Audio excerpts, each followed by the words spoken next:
تو اس کے لیے ضروری ہے کہ وہ کفارے پر ایمان لائے، یعنی اس بات پر ایمان لائے وہ انسان کہ خدا نے انسانوں کو پاک کرنے کے لیے اپنے اکلوتے بیٹے کی قربانی دی۔ تو یہ اس کی بہت تفصیل ہے، ایک دو جگہوں پر اور بھی بےعینی یہی ہے۔ یہ میں نے کچھ ویڈیوز کا بھی وہ کیا تھا جس میں کچھ مسیحی پادریوں نے یا ان کے اسکالرز نے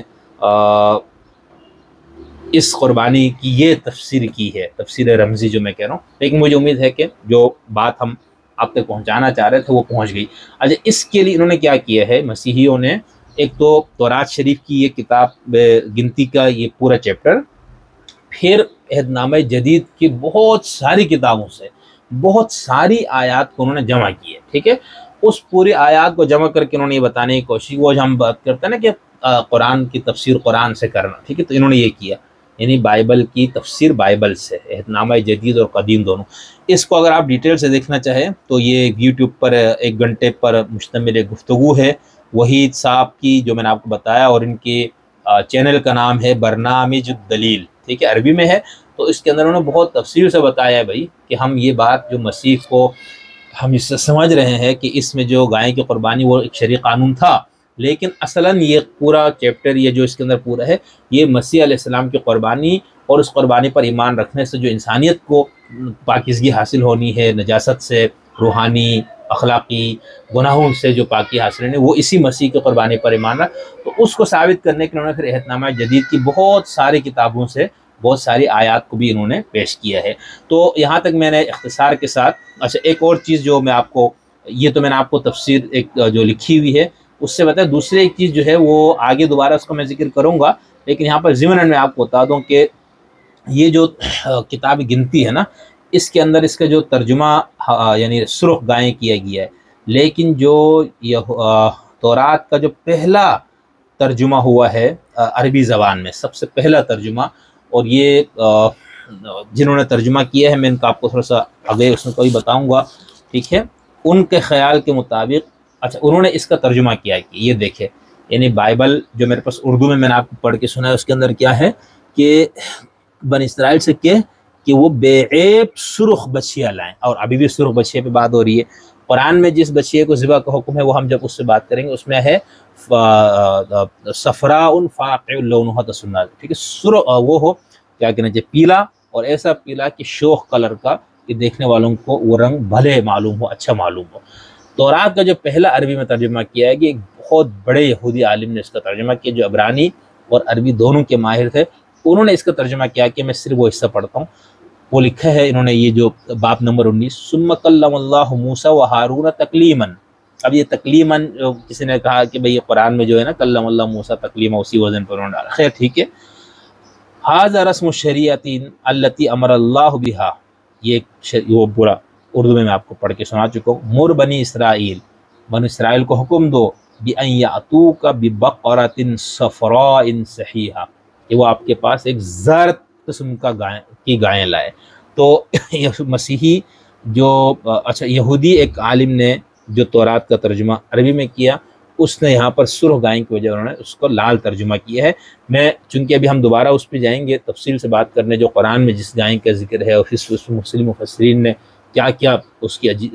مختلف تعبیرات و تشریحات کی ہے، یہاں تک میں نے صرف یہ بتانے کے لیے کہ سرخ گائیں کا بنیادی تصور کیا ہے وہ آپ کو بتایا، اور پھر اس کے ساتھ میں نے یہ آپ کو بتانے کی کوشش کی کہ یہودیوں میں اس کا تصور کیا ہے، بنیادی طور پر تاریخ کیا رہی ہے، ریاست اسرائیل کے قیام کے بعد کیا کوششیں ہوئی ہے، اور پھر یہ کہ اس کا بنیادی استدلال ہے کہاں سے، یہ آپ کو بتایا۔ تصور کیا ہے وہ میں نے شروع میں بتایا، اس کے لیے میں ڈاکٹر عمیر صاحب کو اور ایک مسیحی اسکالر کو میں نے بیان کیا، بتایا کہ ان کا یہ تصور ہے، لیکن اس میں نے آپ کو بتایا کہ وہ تصور تورات میں جہاں پر یہ سرخ گائیں کا ذکر ہے اس کا ذکر نہیں ہے، وہ مشنا میں ہے، مشنا جو کہ تشریح ہے، فقہا کی تفسیرات ہے اور فہم ہے انسانی، اس کے اندر پھر یہ چیز آئی ہے، لیکن یہ تصور بہرحال موجود ہے کہ یہودی ناپاکی میں ہے اور وہ پاکیزگی کے حصول کا طریقہ یہی ہے کہ وہ یہ کرے، اس کو پھر جوڑ دیا انہوں نے کہ وہ ہیکل کے اندر جانا ہے، اس جانے سے پہلے یہ کرنا ہے، یہ کرنے کا پھر